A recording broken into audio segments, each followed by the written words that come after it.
चलो हेडिंग डालो, concept of heat as energy. Concept of heat as energy.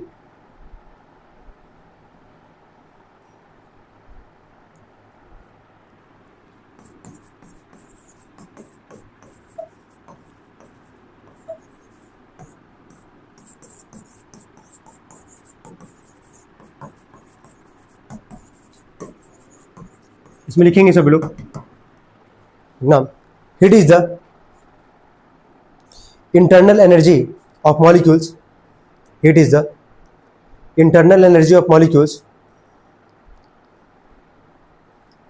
constituting the body, constituting the body,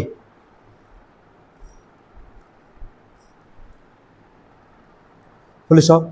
It flows from a hot body to a cold body.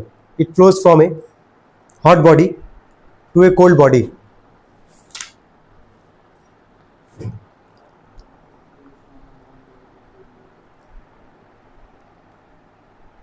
Simple सा याद रखोगे, heat क्या है, एक energy का form है जो कि हॉट बॉडी से कहाँ जाता है, कोल्ड बॉडी की तरफ जाता है। क्लियर है यहाँ तक? हेडिंग डालने इसके नीचे यूनिट्स, यूनिट्स ऑफ हीट, यहीं पे तैयार करने की कोशिश करेंगे हम लोग, है ना। हेडिंग डालना यूनिट्स ऑफ हीट।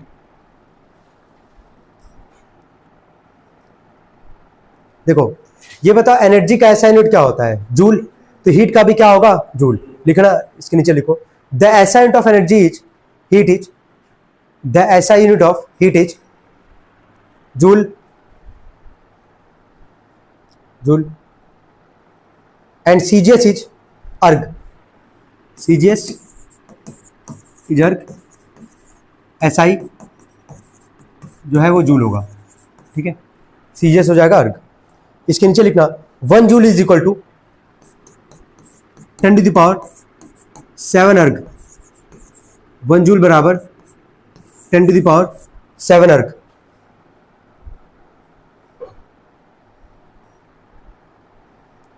हो गया। और 1 किलो का, अब ये सब को मतलब नहीं वैसे लिखवाने का, लेकिन एक और लिखवा दे रहा है, 1 जूल में कितना अर्ग होता है पता होना चाहिए, क्योंकि ऐसा यूनिट क्या होता है एनर्जी, हीट का क्या होगा जूल, और सीजीएस क्या होगा, अर्ग होगा। तो दोनों में क्या रिलेशन होता है, जूल और अर्ग के बीच में क्या रिलेशन होगा, 1 जूल में कितना अर्ग होगा, 10⁻⁷ अर्ग होगा, ठीक है। 1 किलो कैलोरी में लिखा गया है, 1 किलो कैलोरी, कितने कैलोरी होंगे उसमें, 1000, है ना। तो ये लिखवाने कोई लॉजिक नहीं है, आई होप इतना याद रखे रहोगे तुम लोग। हेडिंग डालना कॉन्सेप्ट ऑफ टेम्परेचर, हेडिंग डालना concept of temperature.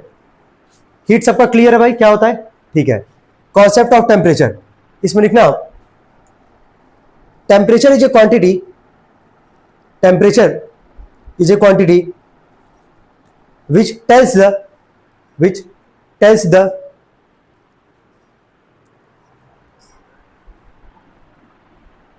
temperature is a quantity which tells the thermal state of a body, thermal state of a body.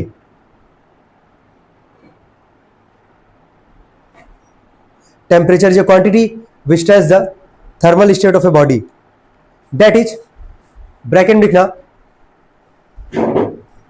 the degree of hotness or coldness, the degree of hotness or coldness of the body.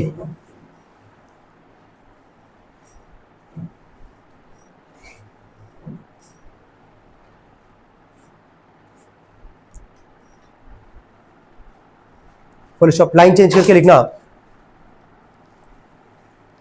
it determines the direction of flow of heat, it determines the direction of flow of heat when two bodies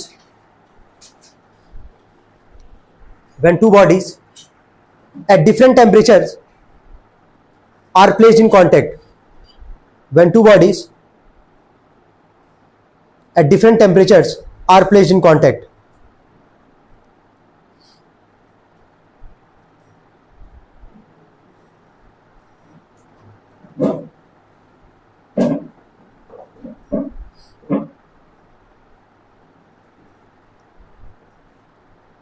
किसी भी body का thermal state जो होगा वो कौन बताएगा, तुम्हारा temperature.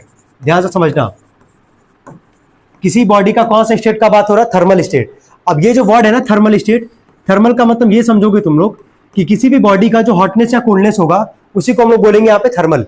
Thermal word का मतलब ही यही समझना है तुम लोग को, किसी बॉडी का किसी ऑब्जेक्ट का हॉटनेस या कोल्डनेस जो होगा उसी को हम लोग क्या बोले, थर्मल स्टेट बोल रहे हैं।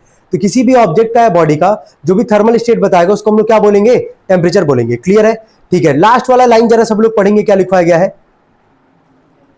It determines the direction of क्या, फ्लो ऑफ हीट। ये direction of flow of heat बताएगा when two bodies at different temperature are placed in contact. अगर दो बॉडी जिसका टेम्परेचर क्या डिफरेंट है, ठीक है, उसका क्या बताएगा, ये डायरेक्शन क्या बताएगा, डायरेक्शन। टेम्परेचर अब क्या होता है क्लियर होगा, इसके नीचे लिखेंगे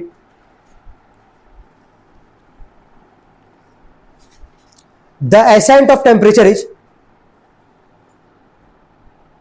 केल्विन। नेक्स्ट पॉइंट बना के लिखना है इसको, the ascent of temperature is kelvin. Clear सबको ना, टेम्परेचर का ऐसा यूनिट क्या होता है, केल्विन। नेक्स्ट पॉइंट में लिखना the other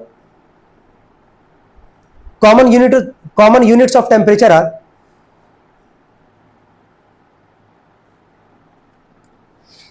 common units of temperature are degree Celsius,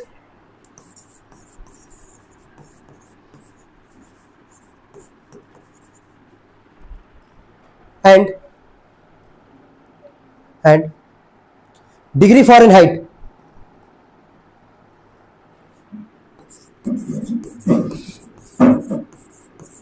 degree Fahrenheit हो गया। दोनों के बीच का जो एक रिलेशन होगा बहुत इंपॉर्टेंट है, ये एग्जाम में आ सकता है। ये लिखना इसके नीचे, kelvin is equal to 273 plus में डिग्री सेल्सियस। अब आगे टेम्परेचर है, ऐसे लिख लेना, तुम्हारी किताब में ऐसे लिख लेना, temperature kelvin equal to 273 plus temperature क्या, डिग्री सेल्सियस। ठीक है, टी लगा लेना बस आगे।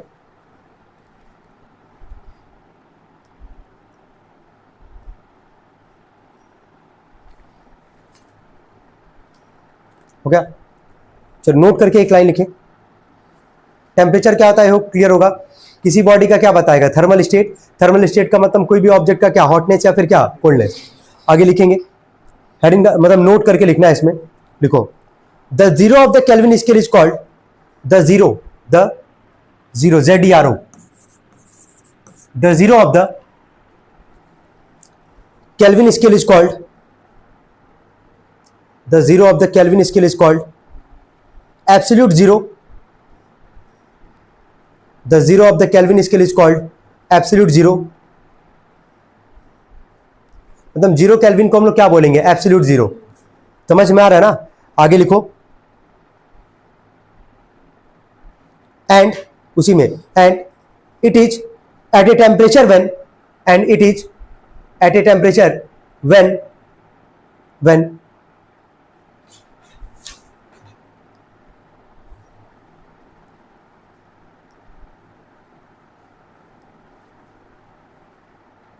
molecular motion, when molecular motion ceases,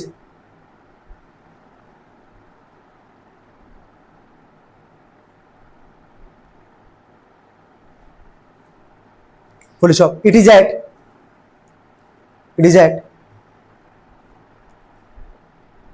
minus 273 degree Celsius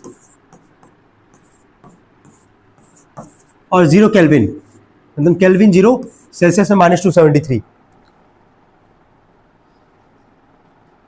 हो गया। नेक्स्ट पॉइंट में the temperature on Celsius and Fahrenheit scales are, the temperature on Celsius and Fahrenheit scales are related as C/5 celsius/5 is equal to Fahrenheit -32 upon में 9। ये भी एक formula है, इसको भी याद रखोगे, नोट करो।